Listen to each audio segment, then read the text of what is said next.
the area of WFM and learning and development and operations and setting up. He's the one set up complete people supply chain management process and also the strategy in uh, Wipro Technologies. Subhash has been an author, and he's written a book called Optimizing the Organization. He's the first one to write about this. This is something that I read about this book to some extent. Very comprehensive, and he's the first one to think of optimizing the organization using the talent. Also, he's written a book on self-leadership, very well narrated, and Subhash has been a strategist and is a design thinker. He's been speaking in a lot of leadership conferences on HR analytics, digital behavior, business transformation, change management. Also a certified coach. And he teaches in XLRA and a lot of other leading institutions worldwide. And is a design thinker from NID.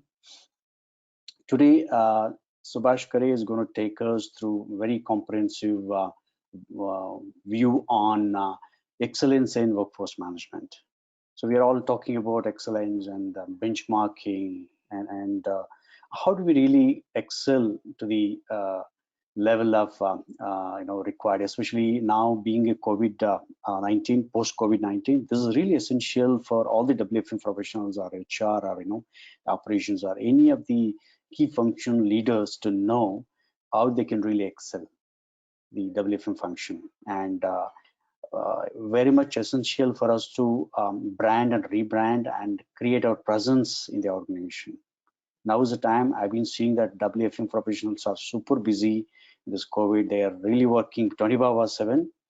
And today we have Subhash. Subhash has take us through very good insights about excellence in workforce management. So with this, I invite Subhash. Thank you so much, Subhash, for taking your time with the GWFM. Also, I forgot to mention Subhash Khare is on advisory of GWFM. Good to have such a thought leader with us, and we're going to really learn a lot. And in the process, we're going to create knowledge sharing platform and professional networking. With this, I hand over the control to Subhash. Thanks, Dr. Shiva. My pleasure to be here. Okay, so welcome all to this 1 hour webinar, and then we will probably have some time for Q&A as well. And in between, if you have any questions, feel free to type them out in the chat box. And from time to time, I'll read some of the questions and answer them as we go along. So workforce management is really at the heart of the intersection of HR, operations, and business enablement. Because there is a people angle in workforce, there is a HR element which is part of workforce management. It is very much nerve center of a people intensive organization, especially in IT and ITES kind of industries. So it is essential part of operations, and it actually enables business.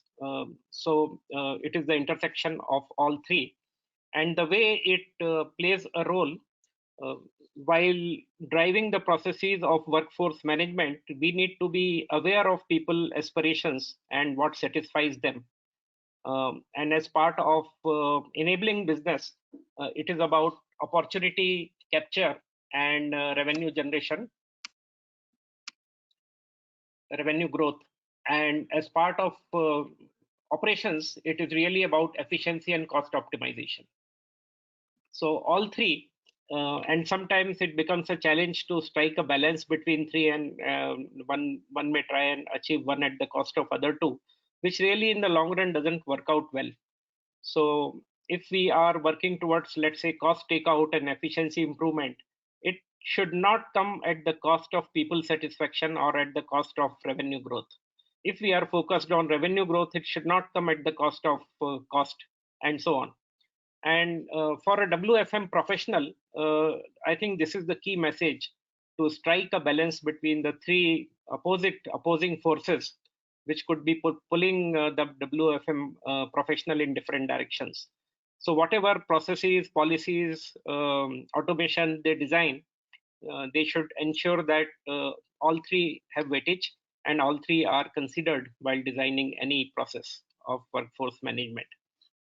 So I will touch upon what really is workforce management, what are the ingredients, elements of workforce management, and then come to excellence and how do we achieve excellence in workforce management. So the first couple of slides would be really about setting the foundation of workforce management, and then we will talk about excellence.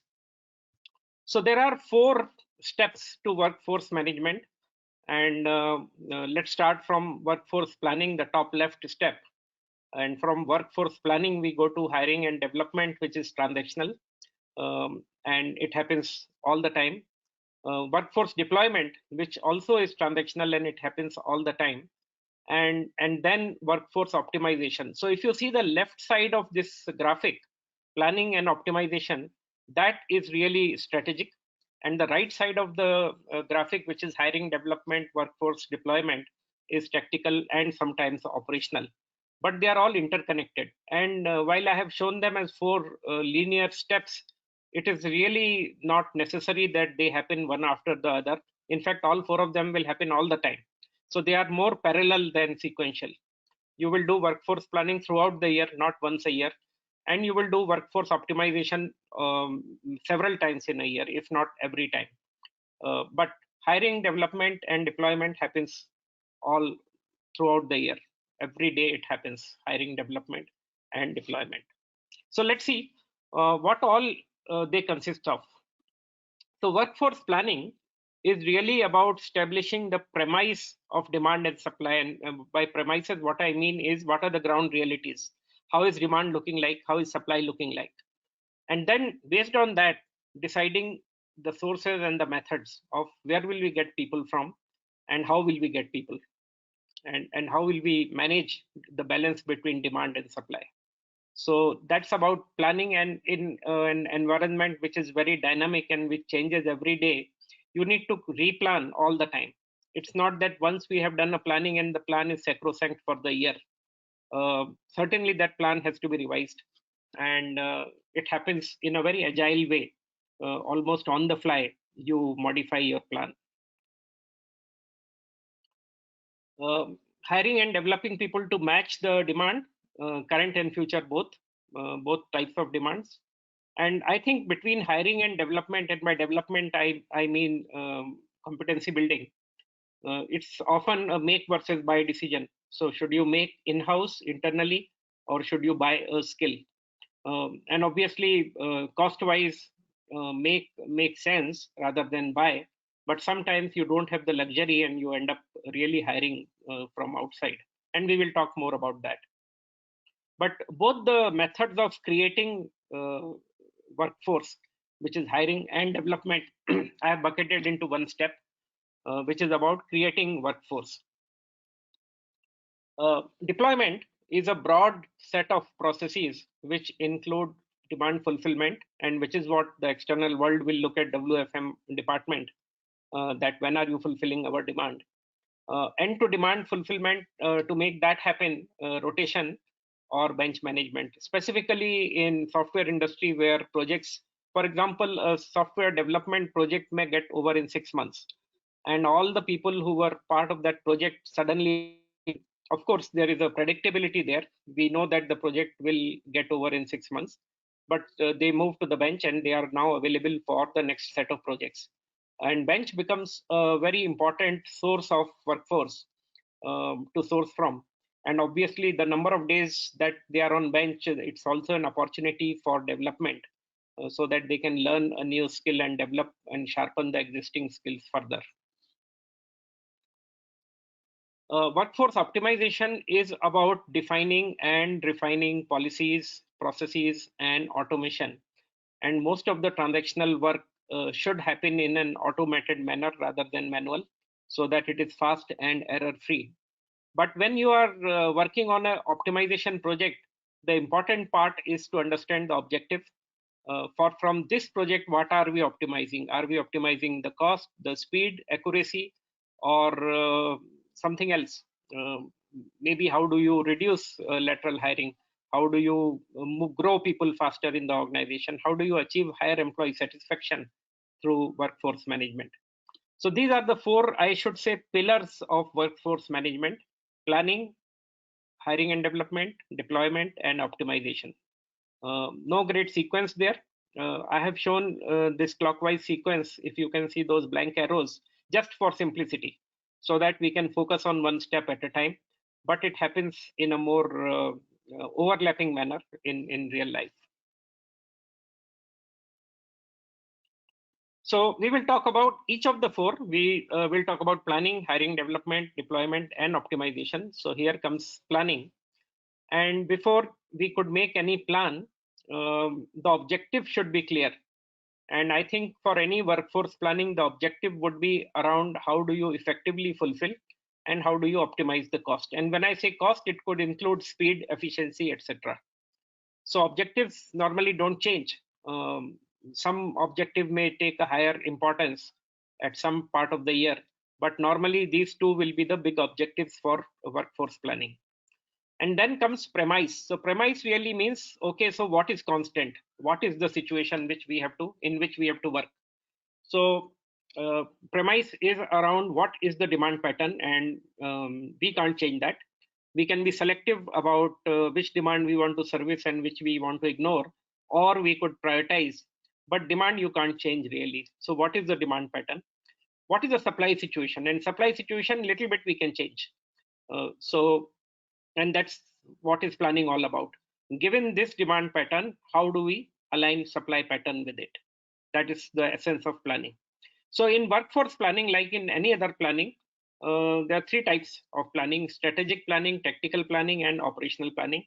Strategic planning is something which we do once in a while, but it is long term and high impact. And obviously, a great thought has to go behind strategic planning. Tactical planning is when we do almost like every month or every quarter, and which is around which skills we should focus on this quarter for hiring. That is a tactical planning. And operational planning happens on a daily basis, every day. Whom should we interview today is operational planning. So strategic planning requires analysis and prediction of demand trends, and some tools could be applicable there in order to quantify the prediction of demand and defining the supply strategy. So I think once in a year, any organization must define the supply strategy. What is the supply strategy for this year?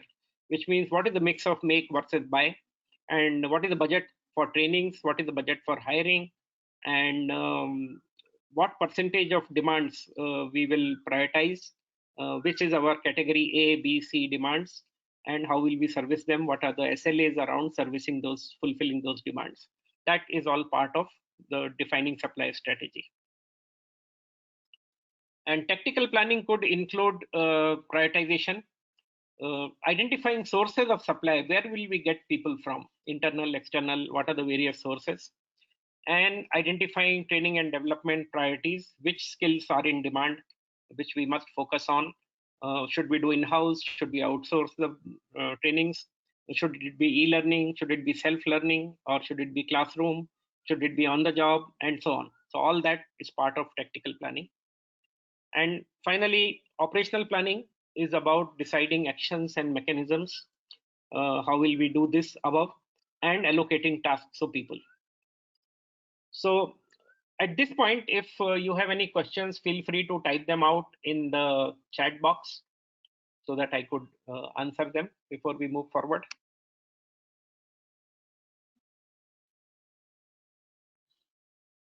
So as of now, I don't see any questions in the chat box.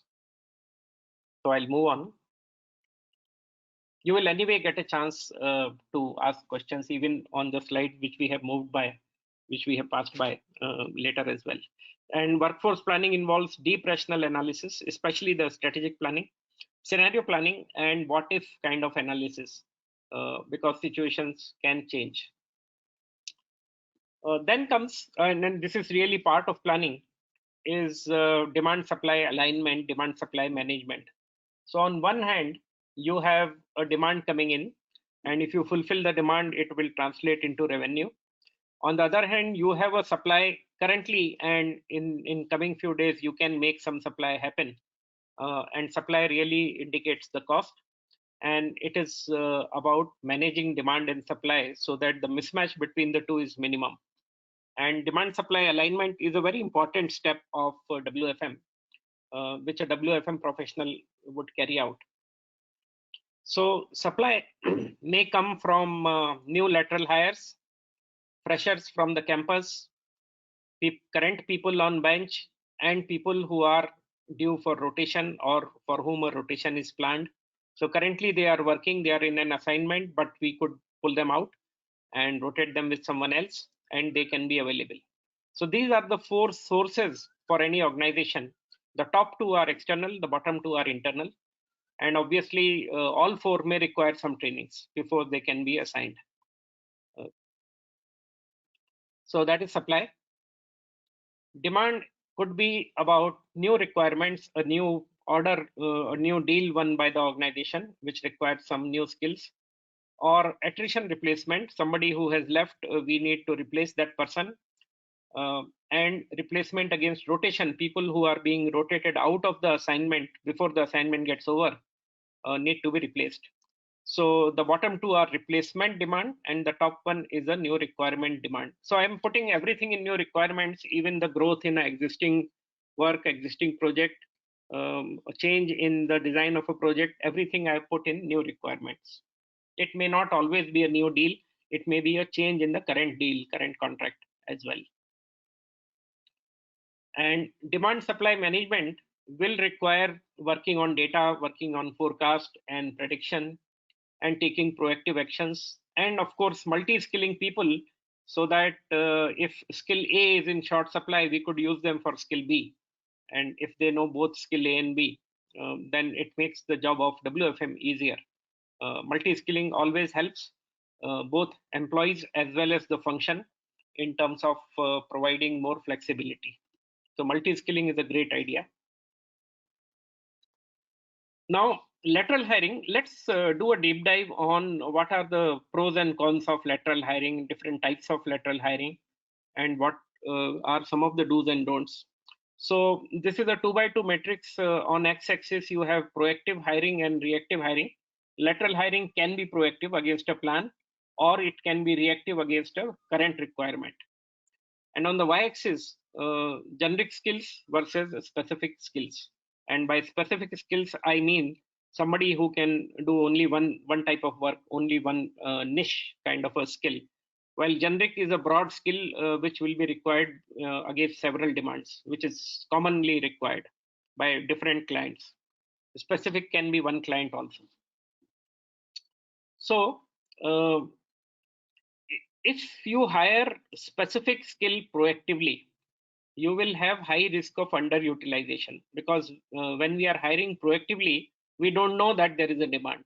So we are hiring without a demand. Now, so it is impractical. It is impractical to be proactive in hiring for specific skills. And if you do that, there is a high risk of underutilization of that employee.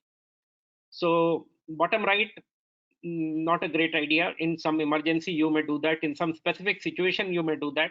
But in general, we don't do that. We don't hire proactively the specific skills, the rare skills. We don't hire. Specific and reactive, that's the way to hire really for specific skills. But the problem is that the cycle time is high. Whenever you are hiring reactively, the cycle time is going to be high, and your demand has to wait for that 2 months, 2.5 months, 3 months. Secondly, from the demand side, there will be high uncertainty of fulfillment. Which will this demand ever get fulfilled? Will be the anxiety your demand side people will have, because they are not seeing a resource, they are not seeing a person matching with the demand. So while for specific requirements, reactive hiring is a way to go, it comes with this cost, high uncertainty on both sides. Generic hiring, if you do reactively, that is an indicator of error of planning. Generic hiring, why should we do reactively? And even even for generic hiring, if we have to do reactively, which is going to take 2-3 months, then it's an inefficiency of the WFM process. So this is a good indicator of the error of planning, and I think it should be measured because it is so valuable. It indicates how inefficient is the WFM process. Proactive hiring for generic, way to go. That's how it should be done. It minimizes cycle time to fulfill, but it may come at a higher cost because the person may join today and may be required after 15 days, 20 days, or a month, and that much extra cost the organization will have to bear. But I think still I would recommend that proactive hiring for generic skills, reactive hiring for specific skills is a way to go, and the other two options are risk prone. Uh, though sometimes we may not be able to avoid them, but they are risk prone. Some of the metrics which will be interesting to look at when we are doing lateral hiring. What is the gross intake, total number of people hired, net intake, change in headcount in the organization. So which is really about gross intake minus attrition. And how this net intake will lead to some change in the bench size unless all the people who joined have been put under a billable assignment. So what is the change in bench size? Has it gone up? Has it gone down? And that's an important parameter. So typically these metrics are to be seen at the month end or quarter end when you are reviewing that period. What has been my average cost of hiring? What has been the cycle time for hiring?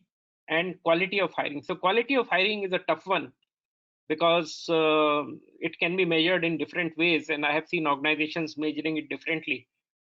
Some of them check the alignment between demand and supply. So this candidate whom we have hired, how well he or she matches with the demand, 90% fitment. And there are tools available which will give you a number today by looking at their profile and the profile of the requirement. They will say this person is 90% fit. So that can be seen as a quality of hiring. But another way from a HR perspective, the quality of hiring is retention. Does the person stay in the organization or quit, let's say, in less than a year or less than 6 months, which is called infant mortality ratio? That indicates poor quality of hiring. Or HR may go one step further and say, how has been the performance in the first year of that person? What is the appraisal rating? How well the value has been added by this new joinee? And that can be seen as quality of hiring. And for a recruitment professional, joining ratio is a parameter which keeps them awake in the night because they make 100 offers and only 70 people join. They know that it is going to be 70. They don't know which 70. And that is the big uncertainty. So 30 people who don't join after accepting the offer, you have to start the cycle all over again. And it causes higher cost, higher delay, and dissatisfaction. And finally, as we are hiring, how is it impacting our average people cost in the organization? Is it taking it upwards, reducing it, and what is the impact? So people who are involved, who are part of recruitment, hiring, should look at these parameters regularly, once a month, once a quarter, or some of them once a year.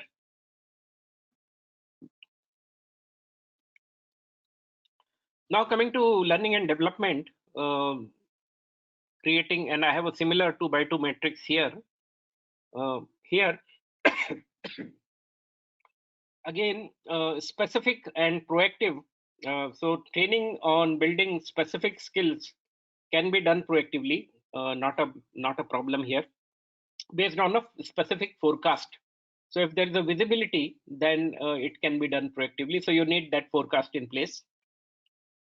Specific can be done reactively, but may delay the fulfillment because you have seen a demand and now you are training a person so that the person becomes matching to the demand. So obviously, if it is a 15-day training, then 15-day delay will happen. Generic and reactive indicates error of planning here as well. And generic and proactive is really about balancing between requirements and aspirations. Because when it's a great idea, generic and proactive. We must do generic skill development proactively. But when we do that, we should ensure balance between the business requirements and aspirations. Do people want to learn this skill, this topic? And only those people should be invited. rather than disturbing their career plan. Here also there are some matrices. So skill-wise inventory in the organization, which skill, how many people do we have? And if people are multi-skilled, we will double count them in both the skills. How has been the utilization of trainings? People who attended a training, are they utilizing that? Are they working on that topic, or are they working on some previous skill which they anyway had? So utilization of training should be measured. Which are the skills which are in short supply, so that we can plan some training, classroom trainings or e-learning in that area? Which are the slow moving skills and non-moving skills? So, look at skills as inventory management, and all the rules of inventory are applicable here. And with the due respect to material being people, and looking at them from a HR lens rather than a material management lens, but some of the processes of inventory management do work here. Training versus non-training development, which is about on-the-job self-learning. And what is the rate of skill development? So as we are conducting so many trainings in the organization, and as we are hiring people, is there a metrics around how skilled is our organization? And an index, a skill index, can be created around that, so that year on year you see it moving, and you can look at it as a measure of effectiveness of both hiring as well as learning functions. Then comes the most important part, which is deployment. And for this is why we all exist in WFM, because this is really what brings the revenue in, fulfillment of demand. So when a demand comes, and every WFM executive runs behind that demand to find a matching skill, matching person, so that that demand can be fulfilled and the billing can start, both in a IT scenario and ITES scenario. What are the elements of fulfilling the demand? Important point is to categorize demand, and you can have categories suitable to your organization, but some people categorize on short term versus long term. Which demand is for short term? And short term can be 2 months or less than 2 months. Long term can be higher. And then your engine will have a different way of working for short term versus long term demand. Or you could categorize them on which are more strategic, where we want to prioritize them, strategic accounts, customers. Or you could categorize them on revenue, which demand brings in higher revenue, and so on. So there can be several ways of categorization, but some categorization is required. No categorization is not a good idea. Some categorization is required, and we need not be very sort of generous here, and generically saying that we will focus on everything. When someone says I will focus on everything, it implies I will focus on nothing. So one cannot focus on everything. The word focus means focusing on one thing at a time, and that's where demand categorization helps. But the nerve center of the organization is flow management. How people move from project to bench, from bench to project, from recruitment into project, and so on, and how this whole thing happens. And it's a bidirectional flow. I think the biggest difference between a material management function in a factory and WFM in a people intensive organization is that in a factory, the material moves in one direction. Raw material comes in, it goes into the assembly line, gets transformed into a finished product, goes out to the customer, maybe via distributors and all that. And maybe one or two defective products will come back. But barring that, the flow is unidirectional. But in software industry, what happens? The project gets over and the entire set of people come back in a reverse direction. And that's great because they are now available for the next projects. But this bidirectional flow of material, material managers don't understand, and none of the rules of material management apply here so well because of the bidirectionality. HR best suited to handle it because there are people sensitivities involved, but there are operational angles as well. So people who manage flow, I have seen effectively, people who manage flow effectively are either from HR or operations people who have learned how to be an HR person. So they are the people who manage flow, because flow management will require speaking to people. You will have to engage with them, sell them the job, the role, and so on, understand their aspirations, and all of that. And search mechanism, the more you automate, the better it is. It cannot be manual. And in order to automate the search, there has to be coding done of skills, so that you are not doing a string search, but you are working on codes. Every skill is coded, and every person who has that skill is coded, and every demand is coded in the same standard, and therefore the search can run effectively. So 3 steps of fulfillment of demand: demand categorization, flow management, and search mechanisms. Flow management is the most important and critical process out of the 3.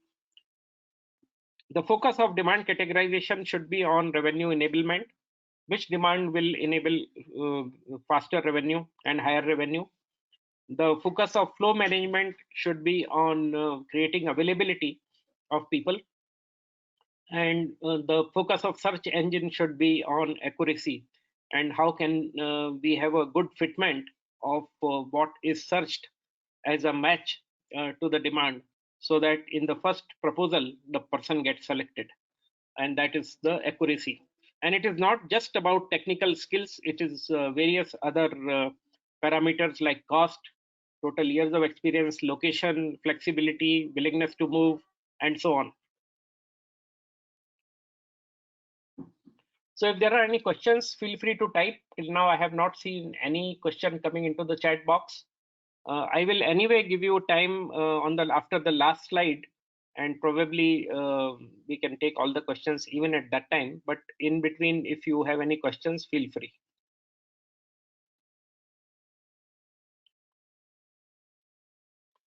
So optimization, like planning, starts with what is my objective for optimization, why I am optimizing. And I have put some of them here. And in any optimization effort, you will have to choose one out of these, which is the highest, most critical. So either you want to improve your utilization of people, or you want to have faster fulfillment of demand, or you want to reduce the external hiring or reduce dependency on external hiring, or the focus is on reduction of cost, or the focus is on improving employee satisfaction. So each optimization project must focus on one of the 5 more than the others. It doesn't mean that it will happen at the cost of other 4. Other 4, if they can be improved, great. If can't, then at least they should stay at the same level where they are. But one of them should improve drastically. So that is the objective of optimization. Once the objective is stated, signed off, clear, clarity is there, then we come to what is the premise around which we are working, what is the ground reality, what are the demand complexities which we have to cope with, what are the emerging skills, new skills which people need to learn, and what are the people ambitions. And especially millennials will have ambition of very fast change, and they are willing and they are keen for that kind of a change, and that should be factored. So demand complexity, emerging skills, people ambitions are the premises, and premises are like constants or constraints under which you have to work. So given this ground reality, given that objective, given this ground reality, what should we do? And then your creativity starts working. So you come up with a plan, and your optimization could lead to a lot of employee self-service.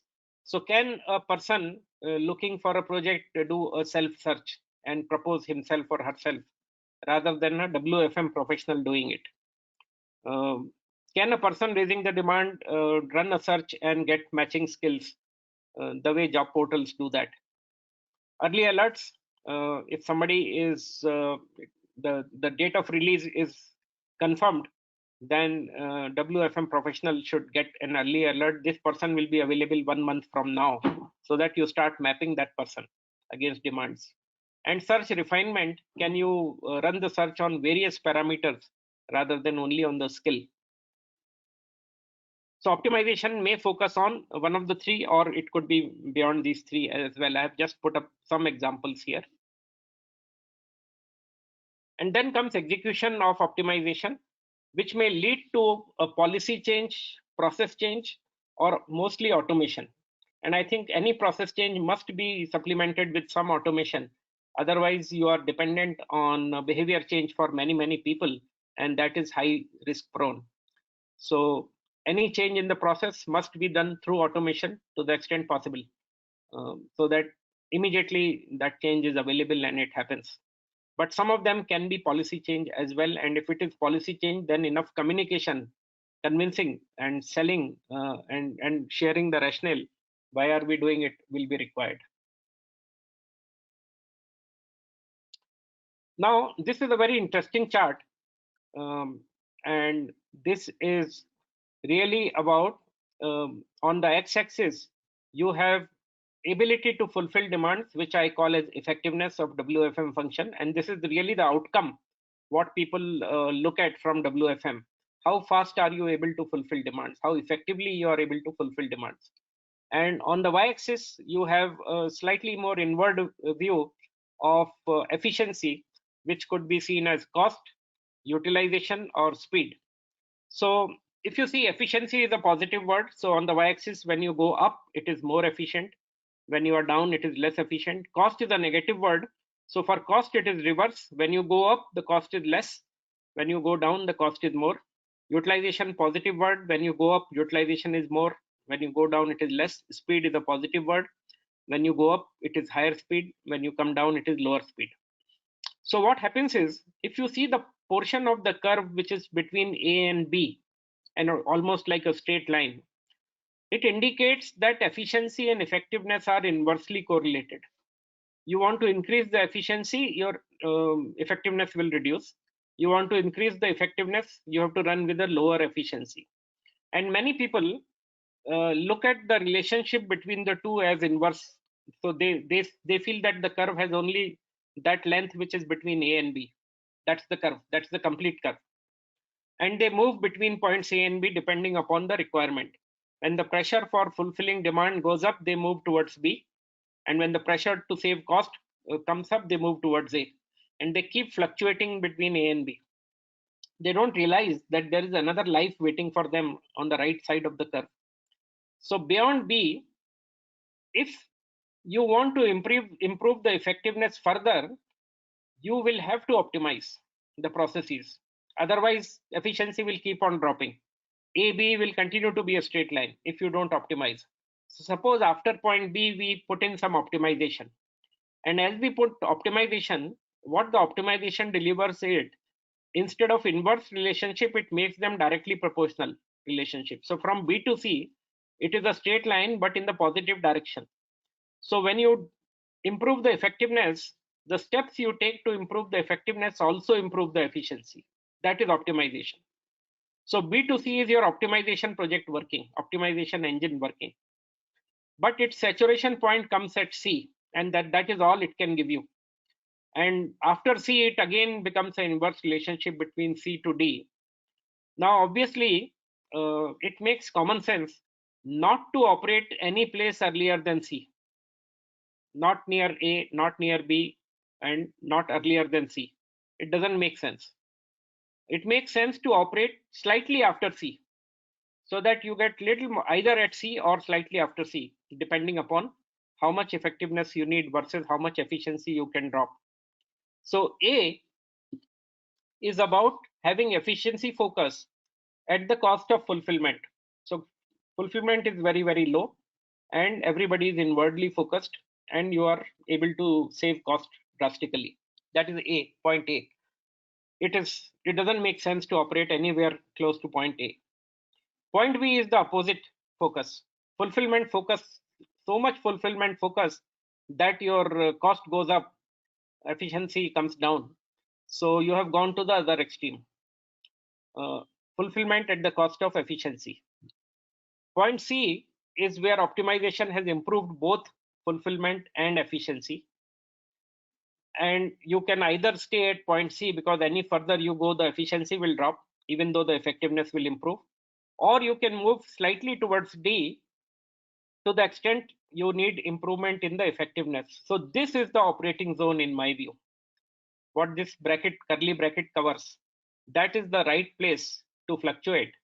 And when you want higher efficiency, you move slightly towards point C. And when you want higher effectiveness, you move slightly towards point D, but operate in that zone. And that zone gives you the best of both the worlds. And really, that is how optimization should be seen. The important point is this chart should be plotted, though it may not be very easy to plot, but you will have to collect some data points. And you should know where are you on this curve? At which place are you? Are you between A and B? Are you between B and C? Or are you between C and D? And if yes, where? So put a dot. And next month, where that dot has moved.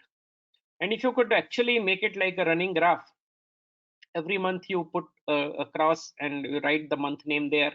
Then in the long run, you can see the trend. How are you moving into this? And that will throw need for more optimization. So you can invest something more in optimization, in automation, and the whole curve can move up further. The point C can move up few centimeters above on the positive side, right, through higher investment in optimization. So the call for optimization can be taken by plotting this kind of a chart. So excellence, in my view, is about operating at point no less than C. If you are operating anywhere between A and B, you are suboptimized. If you are operating at C or slightly towards D, you are optimized to a great extent. And that call is taken cautiously, knowingly, consciously as well. So excellence in WFM is really about operating in the zone which I have shown, operating zone. And if you are there, then you have achieved excellence, and the challenge is how to stay there. How do you continue to run at higher efficiency and higher effectiveness, even though the demand pattern is changing and supply pattern is also changing? How can WFM be agile enough to quickly redesign itself, reinvent itself in order to stay in the operating zone all the time? And that's really about excellence. Okay, so this was my last slide, and let's open up for questions. And you can type in your question here, and I'll be happy to read it. Or we'll see if we can allow some people to unmute and ask questions as well, or if you want to share anything. But first, let's get some questions on the chat box. Any of you want to ask question, you can raise your hand and I can unmute you. That's one option. And also you can type in the chat here.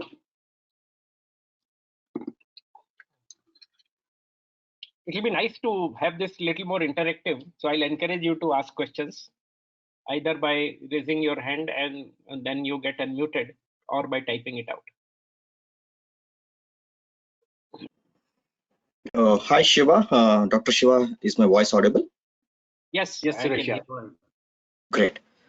Thank you so much for arranging this session. It's a great pleasure to join this session. And the speaker has covered very fundamentals of WFM, which is good to hear. My question for the speaker today is, I was been in this WFM practice currently from almost more than 12 years now. As I move along from organization to organization, obviously FM operates in a different way, because this is one of the practice where it is more aligned to the business thought process, unlike any standard HR kind of. My question to the speaker again is, as in my organization, I'm trying to move from a very basic operational function of a WFM to a strategic level, in terms of digitization, in terms of automating whatever you points covered in skill match, predictability, etc. So do you recommend any WFM tools which maybe from a small, medium to a enterprise level to us? In last 2 years, I have been working on this assignment in my organization, where I'm trying to get some kind of a WFM tool into the organization, where it takes majority of the elements which is covered in this session. So do you have any recommendations on such that?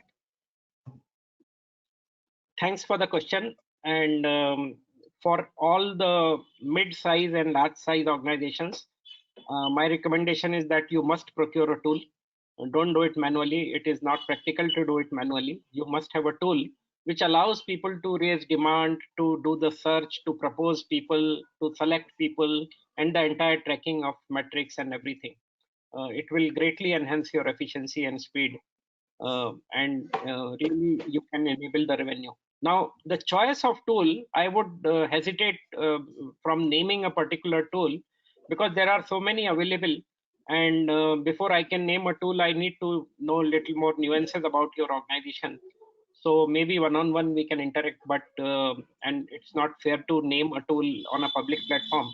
So I would avoid that. But I must say that you have good choice available, and take a cloud-based tool these days. That is better rather than buying licenses on premise. But maybe a little bit of customization may have to be required, or you may have to change your processes to suit the tool, and even that is not a bad idea.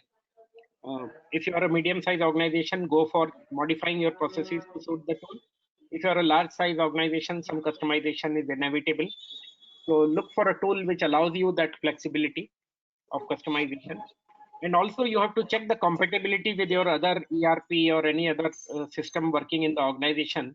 How seamlessly data can flow between this tool, people supply tool, and your main ERP. That can be a decision criteria as well. Thank you. Thank you so much. Thanks, Anyone else? Subhash. We have 1 minute. Yeah, Srividya, go ahead. Yes.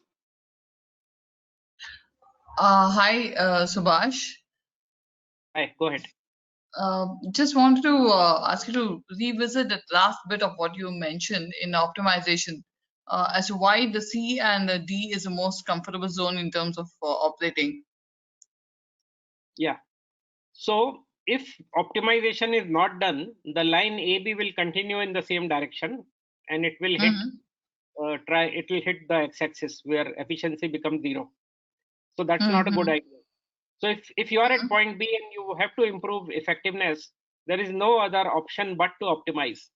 And depending upon how you optimize, the curve starts gaining a positive direction, and it hits a point C, which is the saturation limit of that optimization effort which you have done. And after Correct. which it follows the old path of AB, almost parallel to that. CD is parallel to AB, almost. So now if you have to leverage your optimization, you should be operating at point C or slightly later than point C. But if your desire for effectiveness is not yet met, then you may not mind compromising efficiency. And that is why the operating zone I have put is slightly between C and D, giving little higher weightage to fulfillment and slightly lesser to inward parameters of cost. But if situation is different, you could operate at C as well. Okay, thank you.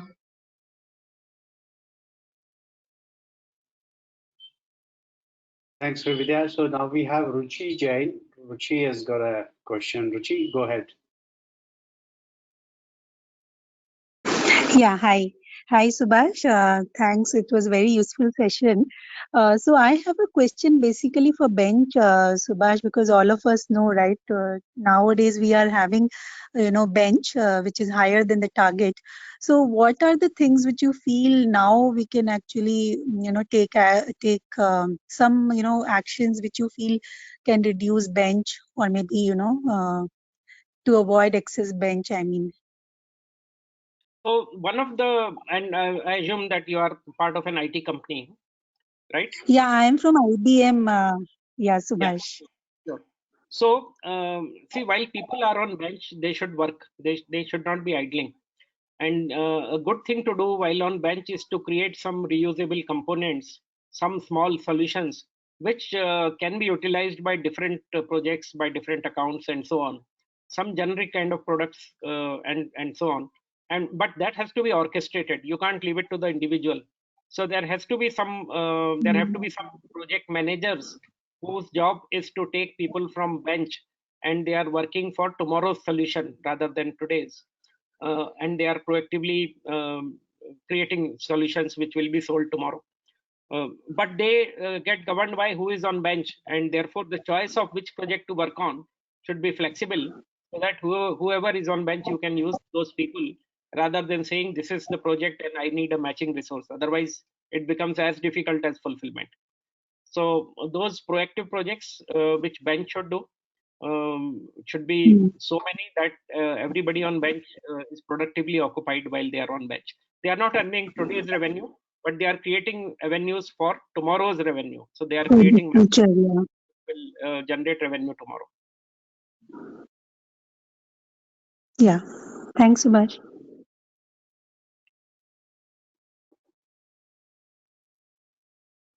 Thanks, Ruchi. I have the Prachi Suksena. I'm just giving her the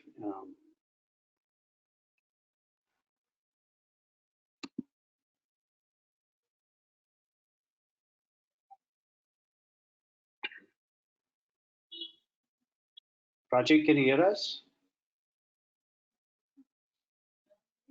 Prachi? I'm unable to unmute you. Or Prachi, just type it out in the chat. Yes, Not that's able to. a better thing. Yes.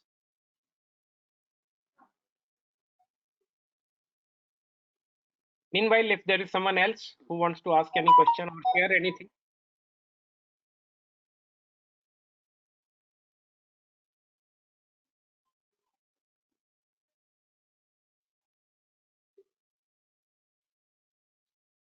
Yeah, we have Saket here. 1 minute.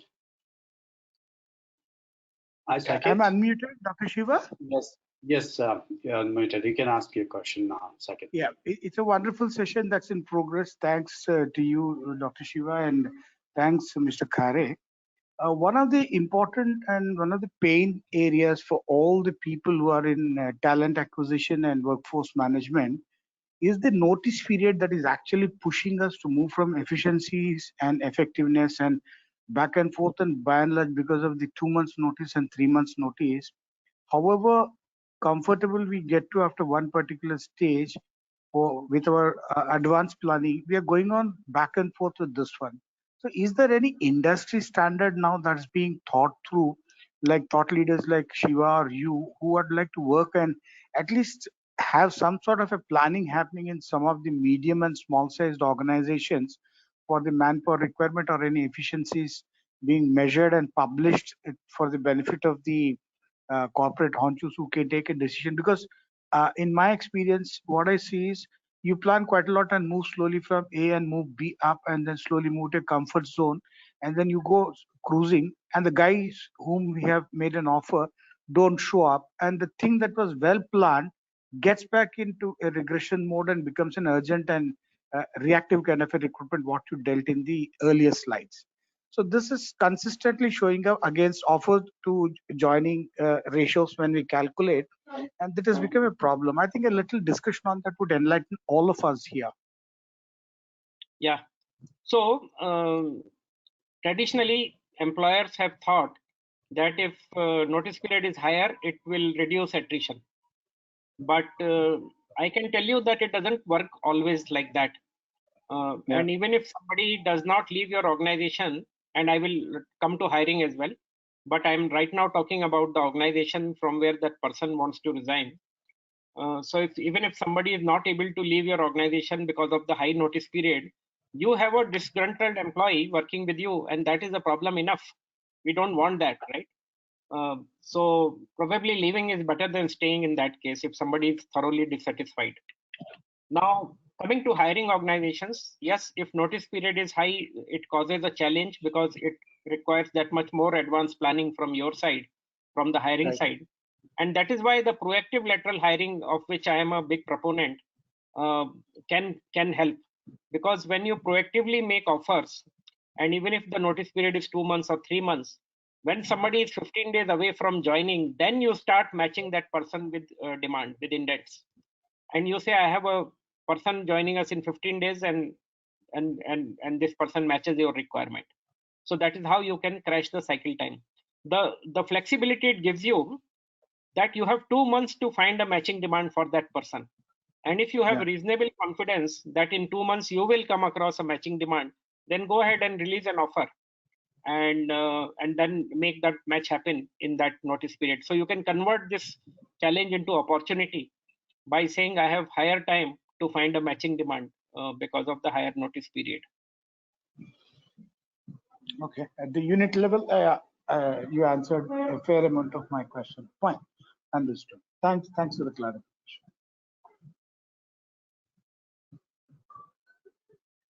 And also, Saket, now, one is that as in adding to what Subhash mentioned, one is that building internal capability for the skill set in the organization is very important, and then view your window for the demand. See, if hiring manager asks you that I want resource in next 2 months or 3 months, so better you have a system where you get to know 3 or 4 months in advance, right?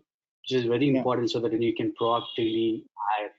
Also, you can create a kind of pipeline, right? One is to build capability internally. Also, you'll have to build capability externally, right? You'll know that where do we get these resources, how difficult it is to get. That's one.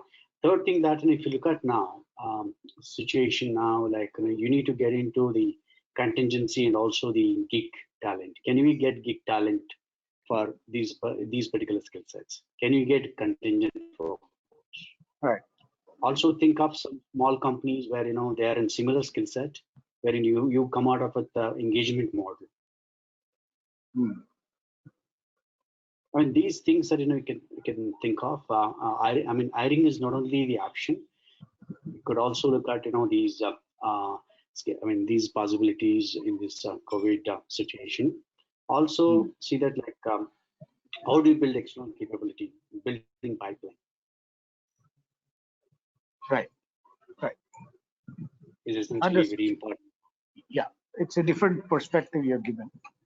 Appreciate it. Yeah, I think that's a different kind of a take altogether from a pattern thinking. It's something a little out of the way of thinking, and some planning needs to happen. Thank you. Thanks for the clarification. Thank you, Saket. Now I can unmute Prachi. Prachi, you're unmuted. You can ask questions now.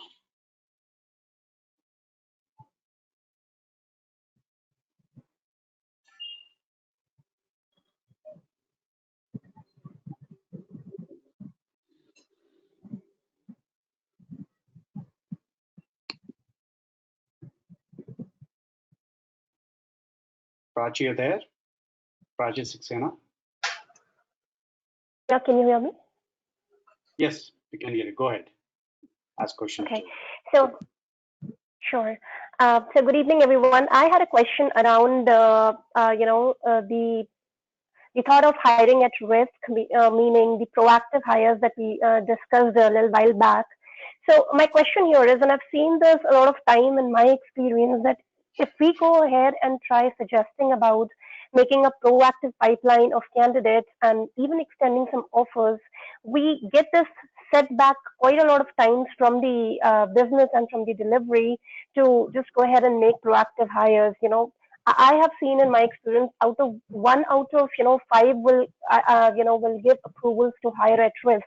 And even if we hire at risk, I've seen it many times that the demand, which was a potential demand that could materialize into revenue, got postponed in the sales cycle. So I wanted to understand some I'd say some measures in that aspect. What, as a resource manager or as a workforce manager, more I can do when it comes to planning those type of scenarios, which is again forecasting on the basis of a hunch or a trend that the demand was to materialize, but it did not. What should I do with those proactive hires in that case or a scenario? Yeah. So whoever is taking the decision for hiring proactively should also be held accountable for utilizing that person. So they can't be two different people. And if they are two different people, then this playing safe will continue to happen. So there has to be a analytics running behind whom to hire proactively, and that should be owned by the person who is going to utilize or the team which is going to utilize. and therefore recruitment may not be the right party to decide whom to hire proactively. They will act on it once it is decided, but it should be decided by the consumer of the skills, so that ownership is at the right place. Obviously, a case has to be built where you show the comparison of proactive versus reactive, a business case on which finally costs lesser, and probably the fear they have is of accuracy. And if your automation can bring in that accuracy, that the person will get utilized. And initially, you start by hiring only those very generic skills which you need day in and day out. So you know that every month you hire, let's say, 10 Java professionals. So this time 5 you hire proactively. So which is very, very safe. And slowly, I have seen organizations moving to the other extreme, saying proactively you can hire any numbers. Reactively, if you are hiring, you need approval. And that is a healthy sign if we can move that side.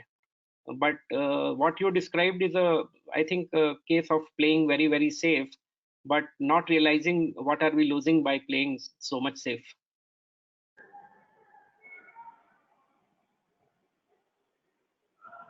Okay. Yeah. Thanks. I think that is one way of thinking, and yes, you're right. The ownership needs to land with one person who's approving proactive hires. But then again, I have a question on this last point that you made. That you're seeing this pattern shift from for hiring proactive hires and getting stringent approvals for reactive hires. Can you explain that a bit, please, in detail?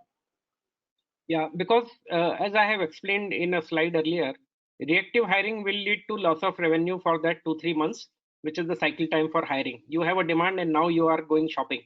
So obviously that demand will have to wait, and no client will like to wait for so long. So proactive hiring irons out that problem because you have a resource available when there is a demand already. But the tension is shifted to the people who are deciding to do proactive hiring. So reactive is a flawed case for specific skills. For generic skills, it's a flawed case really. As I said, it indicates the error of hiring. Proactive comes with some kind of a risk which one has to take, but that can be reduced by higher level of automation analytics and initially going slow, taking some baby steps towards proactive hiring, but slowly moving much faster. I think a healthy situation is where more than 50% of all your lateral hiring is proactive. That's a healthy state to be there.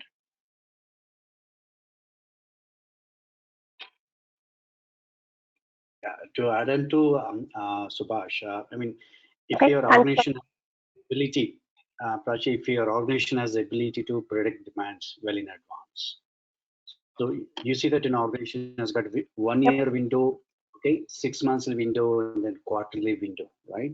If they are very strong, or if they have very good system in place and predicting the demands well in advance, that will give you confidence to go ahead and hire proactively.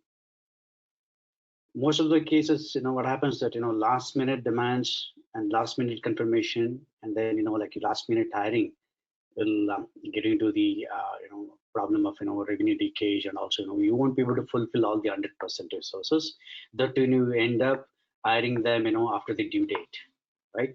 So proactiveness is really required capability. If your organization has a WFM capability and a very strong view for the demand, can help you building such system and such strategy where you will think of hiring 6 months in advance, or maybe 1 year in advance. Okay, either reskill or redeploy, or upskill and redeploy, or you hire from the external channel.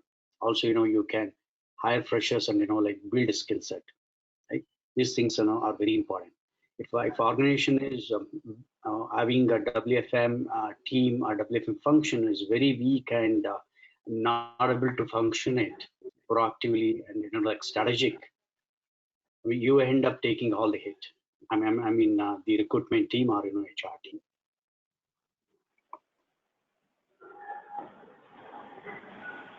I agree. Thanks, Shiva.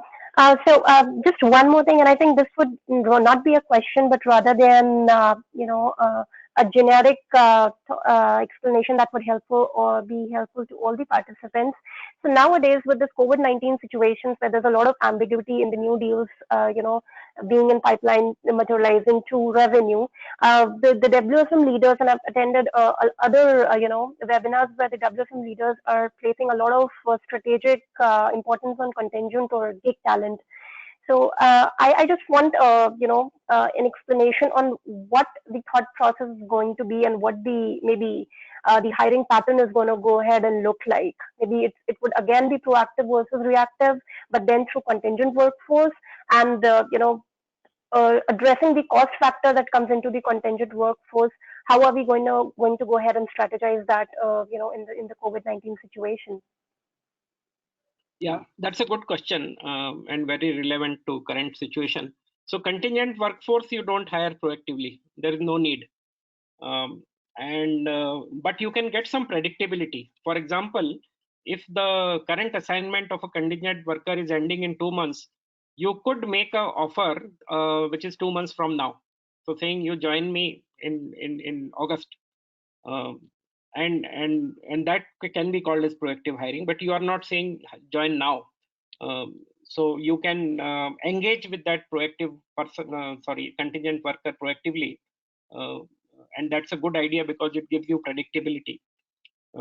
Because in contingent workers case, what happens is if you have very little cycle time, which means you are going reactively, then you are looking for people who are currently free, and that will narrow down your bucket to a significant extent.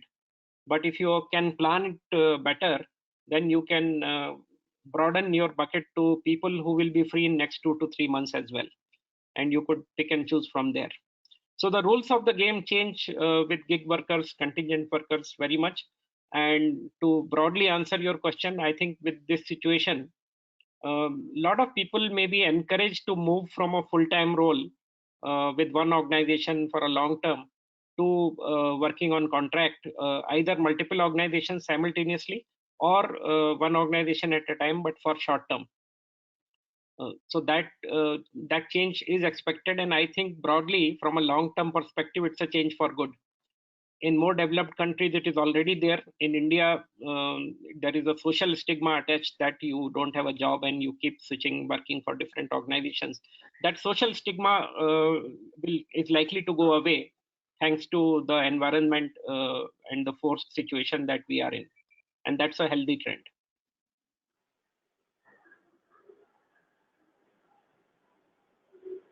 Thank you so much.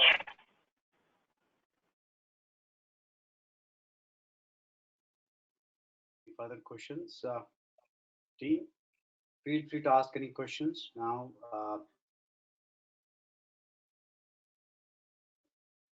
Subhash, I don't see any questions. Let's get into your last slide. Let's move forward. In the meantime, if we get any questions, so we can. This was my last slide. So with that, I'm done. So just to conclude, thanks a lot, participants, for joining, and I hope that this was useful to you.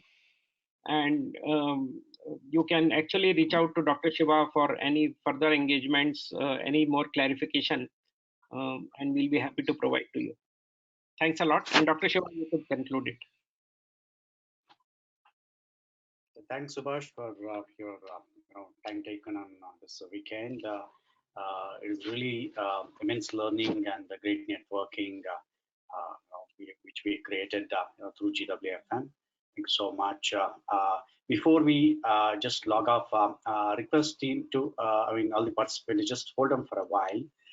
I want to invite you to our international WFM summit, which is happening on 26th and 27th. So, which is something very important. We have top 50 speakers, from the worldwide countries, and also, we are going to expect around 1,000 audience. Happy to have you with us, in this event. Let me just take you through the. I'll just take 2 minutes of yours to show you that what is it we intend to do in this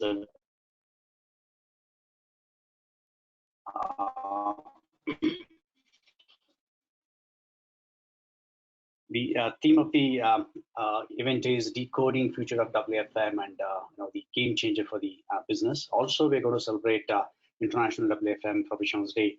I don't know how many know International WFM Professionals Day. It's on 27th of June, which is next Saturday. I want all of you joining there, register there. It's absolutely free. We have 2 days of session with great speakers out here. Let me just take you through the glimpse of the event. We're going to talk about the great aspects of workforce engagement and development, capability aspects of it, and WFM resilience. Also, we're going to talk about analytics and strategic decision making of retailing. Then, importantly, we're going to talk about the strategy for reskilling, upskilling, and then cross-skilling, then deployment. Also, we're going to talk about the evolving role of WFM in the organizations. These things are very important to know on the current trends. The agenda is like this. We have both the days full day event. We are going to start at 8:30 a.m. On 26th. We're going to have a series of events. We're going to share all these things. You can just register in our social media. I just pinged you in the box, question box now, chat box now. You can see all our updates. You register there, you will get the complete invitation and also the agenda. Thus, we have best practices and the best products award competition, and a lot of companies are participating in this. This will be very good and evolving opportunity for us to learn something new, get to know what is the WFM trends 2020 way forward. Multiple topics are lined up. Here are some of the speakers. I'm not able to cover all the speakers, and here are the some of the eminent speakers with us. We're going to have close to 50 speakers for both the days. And importantly, as I mentioned, that we have best practices award and the best tools award. We have a good number of companies registered, and we're going to have their practices shared. So this is on 27th Saturday. Never miss this opportunity. We are expecting around 1,000 participants. They're all spread across the region and also the level of position.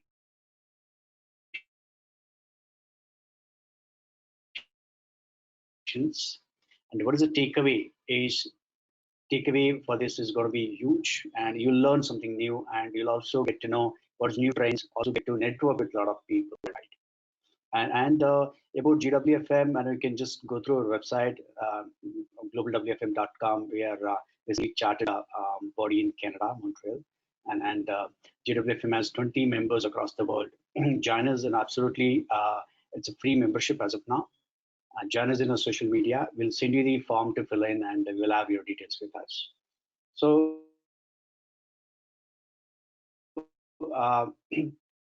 with this, I invite you to join us for the International WFM on 26th and 27th of this month.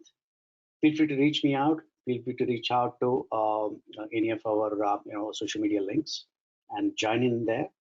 And thank you so much for joining for this webinar. Thank you so much, Subhash, for your time and your valuable presence. And if you have any questions further, you can reach out to me. And this video is going to be uploaded to our YouTube channel, and you'll be able to see this. And happy to connect.